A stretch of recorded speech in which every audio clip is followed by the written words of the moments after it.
Alhamdulillahi Rabbil Alameen.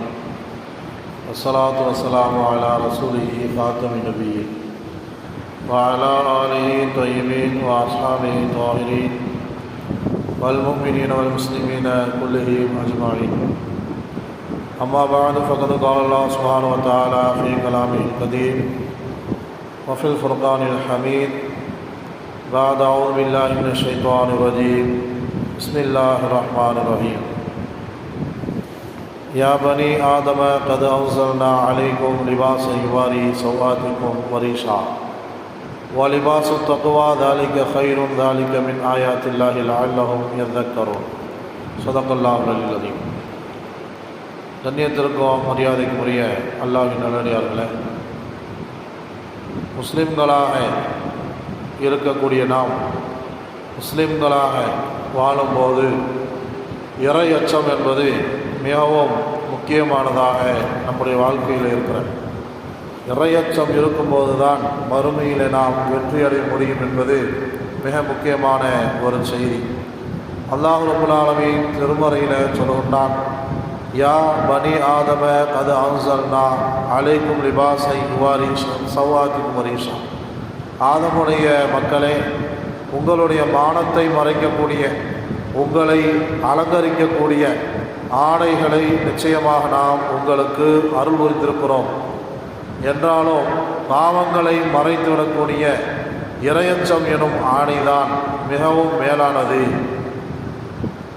வலிபாசு தக்குவா தாலிக ஹைருன் என்று அல்லாஹ் ரப்பல் ஆலமீன் சொல்லுகின்றான். தக்குவா என்ற இறையச்சம் எனும் ஆடைதான் மிகவும் மேலானது. இவை அனைத்தும் அல்லாஹ்வுடைய வசனங்களாக இருக்கிறது. இவற்றை கொண்டு அவர்கள் நல்லுணர்ச்சி பெறுவார்களாக என்று அல்லாஹ் ரப்பல் ஆலமீன் இந்த வசனத்தில் சொல்லுகின்றான். அதாவது அல்லாஹ் தஆலா இந்த வசனத்திலே தக்வா என்ற இறையச்சத்தை பற்றி, அதனுடைய முக்கியத்துவத்தை பற்றி நமக்கு எடுத்து சொல்லுகின்றான். பெருமானார் ஸல்லல்லாஹு அலைஹி வஸல்லம் அவர்களுடைய தோழர்களில் ஒருவரான அபூ ஹுரைரா ரலியல்லாஹு அன்ஹு அவர்கள் அறிவிக்கின்றார்கள், நபி ஸல்லல்லாஹு அலைஹி வஸல்லம் அவர்களிடத்திலே ஒரு முறை கேட்கப்பட்டது, மனிதர்களை சுவனத்திலே நுழைவிக்கக்கூடிய காரியங்கள் எது என்று கேட்கப்பட்டது. இறையச்சத்தோடு இருப்பது, நற்குணத்தோடு இருப்பது, மனிதர்களை நரகத்திலே நுழைய செய்யக்கூடிய காரியம் எது என்று கேட்கப்பட்டது. அப்போது நாமும் அபத்தை பாதுகாக்காமல் இருப்பதும் என்று சொன்னார்கள். ஆக நபி ஸல்லல்லாஹு அலைஹி வஸல்லம் அவர்கள் சொர்க்கத்திலே நுழைய வைப்பதற்கு காரணமாக இருக்கக்கூடிய காரியங்களில் இறையச்சத்தோடு இருப்பதும் நற்குணத்தோடு இருப்பதும் முக்கியமானது என்பதை நமக்கு இந்த ஹதீஸிலே உணர்த்துகின்றார்கள்.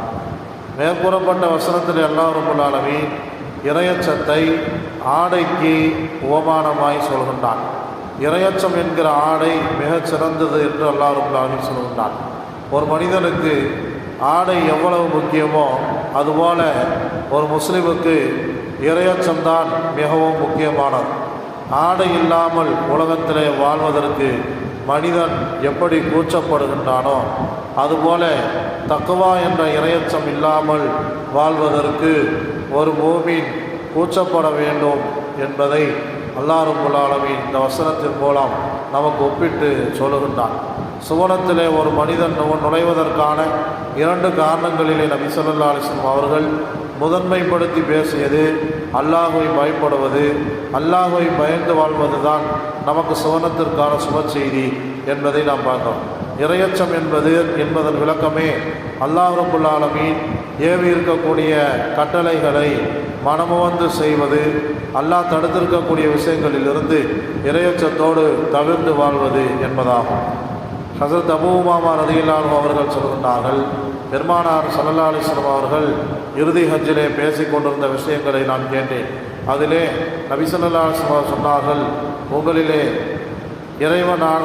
இறைவனான அல்லாஹ்வை நீங்கள் பயந்து கொள்ளுங்கள், 5 நேர தொழுகைகளை தொழுது கொள்ளுங்கள், உங்களுடைய ரமலான் மாதத்தில் நோன்பு வைத்து கொள்ளுங்கள், உங்களின் பொருளுக்குரிய ஜக்காத்துகளை கொடுத்து விடுங்கள், உங்களில் தலைவர்களுக்கு கட்டுப்படுங்கள், உங்கள் இறைவனின் சொர்க்கத்திலே நீங்கள் நுழைந்து விடுவீர்கள் என்று நபி ஸல்லல்லாஹு அலைஹி வஸல்லம் சொன்ன இந்த ஹதீஸ் திருமதி ஷரீஃபில் பதிவு செய்யப்பட்டிருக்கிறது. இந்த ஹதீஸிலே நபி ஸல்லல்லாஹு அலைஹி வஸல்லம் அவர்கள் முதலாவதாக சொல்லியிருப்பது அல்லாஹ்வை நீங்கள் பயந்து கொள்ளுங்கள். ஒரு முஸ்லிமுக்கு இறைவனின் பயம் வந்துவிட்டால் இறைவனுடைய கடமைகளிலும் இறையச்சம் வந்துவிடும். அல் குர்ஆனிலே அல்லாஹ் ரப்புல் ஆலமீன் இத்தகுல்லா, அல்லாஹ்வை பயந்து கொள்ளுங்கள் என்ற இந்த வார்த்தையை 54 இடங்களிலே பயன்படுத்தி இருக்கின்றான். அல்லாஹ் ரப்புல் ஆலமீன் இத்தனை தடவை சொல்லியிருப்பதன் காரணமே அல்லாஹ்வை பயந்து வாழ்வதில்தான் இறை பொருத்தமும் நபி ஸல்லல்லாஹு அலைஹி வஸல்லம் அவர்களின் ஷஃபாஅத்தும் இருக்கிறது என்பதை நாம் உணர வேண்டும். அல் குர்ஆனுடைய பல இடங்களில் சொல்லக்கூடிய செய்தியும் அதுதான்.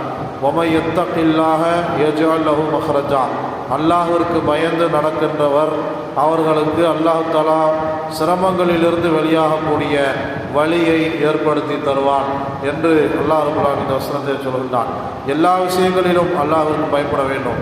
அதைத்தான் நபி ஸல்லல்லாஹு அலைஹி வஸல்லம் அவர்கள் தங்களுடைய வார்த்தைகளை பேசியிருக்கின்றார்கள், தங்களுடைய வாழ்க்கையிலே வாழ்ந்தும் காட்டியிருக்கின்றார்கள்.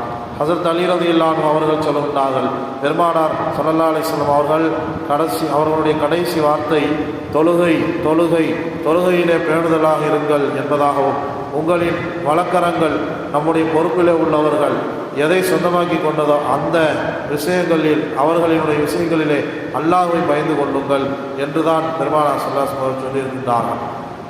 நபி ஸல்லல்லாஹு அலைஹி வஸல்லம் அவர்கள் சொல்லுகின்றார்கள், மனிதர்களே அல்லாஹ்வை பயந்து கொள்ளுங்கள், அல்லாஹ்விற்கு வழிபடுங்கள்.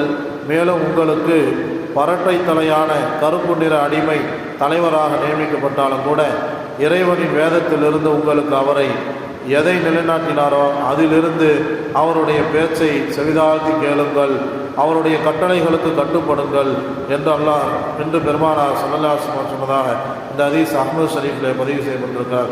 இன்றைக்கு நம்மில் எத்தனை நபர்கள் தலைமைக்கு கட்டுப்பட்டு வாழ்கிறோம்? தலைமை எப்படி இருந்தாலும் நீங்கள் கட்டுப்பட வேண்டும். பரட்டை தலையோடு இருக்கக்கூடிய கருப்பு நிற அடிமையாக இருந்தாலும் சரி, அவர் தலைவராக நியமிக்கப்பட்டால் அவருக்கு கட்டுப்பட வேண்டும் என்று மார்க்கம் நமக்கு கற்றுத்தருகிறது. முதலில் தலைமை நல்ல தலைமை அமைவதில்லை. அப்படி அமைந்தாலும் அவர்களுடைய பேச்சை இந்த மக்கள் கேட்பதில்லை. தலைமையின் பேச்சை கேட்பது என்பது இறையச்சத்தில் ஒரு பங்கு என்பதைத்தான் மேற்கூறிய ஹதீஸ் நமக்கு உணர்த்துகிறார். அதே மாதிரி குடும்ப விஷயங்களிலே இறையச்சத்தை நாம் பேண வேண்டும். அனஸ் ரலியல்லாஹு அன்ஹு அவர்கள் சொல்கின்றார்கள், ஸைத் இப்னு ஹாரிஸா ரலியல்லாஹு அன்ஹு அவர்கள் நபி ஸல்லல்லாஹு அலைஹி வஸல்லம் அவர்களுடைய சமூகத்திற்கு வந்து மனைவியை பற்றி குறை சொல்லி கொண்டிருந்தார்கள். அப்போது நபி ஸல்லல்லாஹு அலைஹி வஸல்லம் அவர்கள் சொன்னார்கள், அல்லாஹ்வை பயந்து கொள்ளுங்கள், உங்களுடைய மனைவியோடு சேர்ந்து இருங்கள்.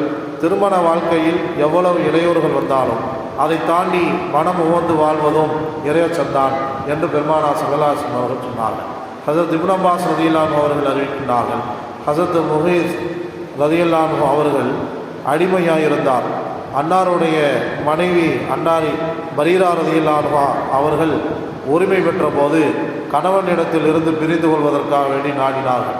அப்போது கணவர் முஹீஸ் ரலியல்லாஹு அன்ஹு அவர்கள் பெருமானார் ஸல்லல்லாஹு அலைஹி வஸல்லம் அவர்கள் வந்து யார் சொல்லலாம், எனக்காக சிபாரிசு செய்யுங்கள் என்று அவர் சொன்னார்.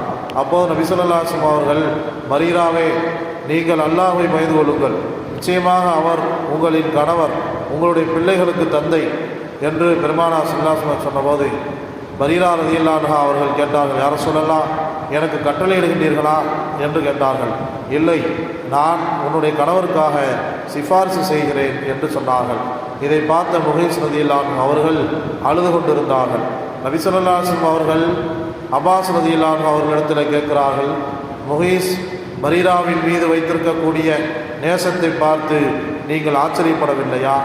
பரீராமா அவர்கள் தன்னுடைய கணவர் முஹீஸின் மீது வைத்திருக்கக்கூடிய அதிருப்தியை பார்த்து நீங்கள் ஆச்சரியப்படவில்லையா என்று பெருமானார் ஸல்லல்லாஹு அலைஹி வஸல்லம் கேட்டதால் இந்த ஹதீஸ் அபூதாவுதிலே பதிவு செய்யப்பட்டிருக்கிறார்.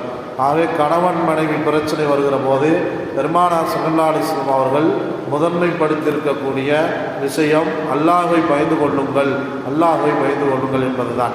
குடும்ப வாழ்க்கையில் இறைவனை பயந்து வாழ்வது என்பது அல்லாஹ்வினுடைய பெரும் நியமத்தாக இருக்கிறது. குழந்தைகளை வளர்க்கக்கூடிய விஷயத்திலும் நாம் அல்லாஹ்வை பயந்து கொள்ள வேண்டும். நமக்கு அல்லாஹ் ரப்பல் ஆலமீன் கொடுத்திருக்கக்கூடிய 1-2 குழந்தைகள் அல்லது 2-3 குழந்தைகளிலே ஏதாவது ஒரு குழந்தையின் மீது பிரியம் அதிகமாக இருக்கலாம். அதே சமயம் நம்முடைய நடைமுறையிலே அது நகைத்து விடக்கூடாது. சமமான முறையிலே நம்முடைய குழந்தைகளை நாம் வளர்க்க வேண்டும், சமமான முறையிலே நம்முடைய குழந்தைகளை நாம் பார்க்க வேண்டும் என்பதை மார்க்கம் நமக்கு கற்றுத்தருகிறார்.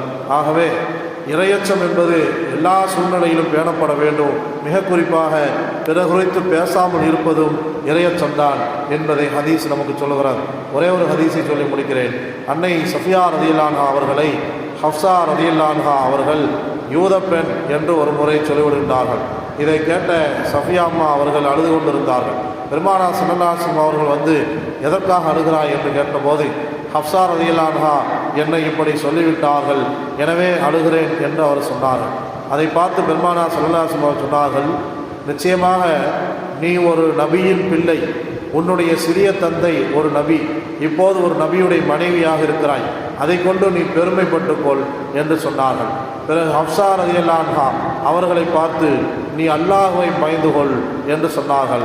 சஃபியா ரலியல்லாஹு அன்ஹா நபி ஹாரூன் அலைஹிஸ்ஸலாம் அவர்களுடைய வம்சத்தை சேர்ந்தவர்களாக இருந்தார்கள். எனவே பெருமானார் ஸல்லல்லாஹு அலைஹி வஸல்லம் அவர்கள் உன்னுடைய தந்தை ஒரு நபி என்று சொன்னார்கள். இந்த ஹதீஸ் திருமிதியிலே பதிவு செய்யப்பட்டிருக்கிறது. ஆகவே மற்றவர்கள் குறித்த பேச்சுக்கள் பேசும்போது கூட இரையச்சம் என்பது மிகவும் முக்கியம் என்பதை பெருமானார் ஸல்லல்லாஹு அலைஹி வஸல்லம் அவர்கள் நமக்கு கற்றுத்தருகின்றார்கள். வல்ல அல்லாஹ் இரையச்சத்தை பேணி வாழக்கூடிய நர்பாக்கியத்தை நம் அனைவருக்கும் தந்தல் புரிவானாக. வாஹிரு தவானா அல்ஹம்துலில்லாஹி ரப்பில் ஆலமீன். அஸ்ஸலாமு அலைக்கும் வரஹ்மத்துல்லாஹி வபரகாத்துஹு.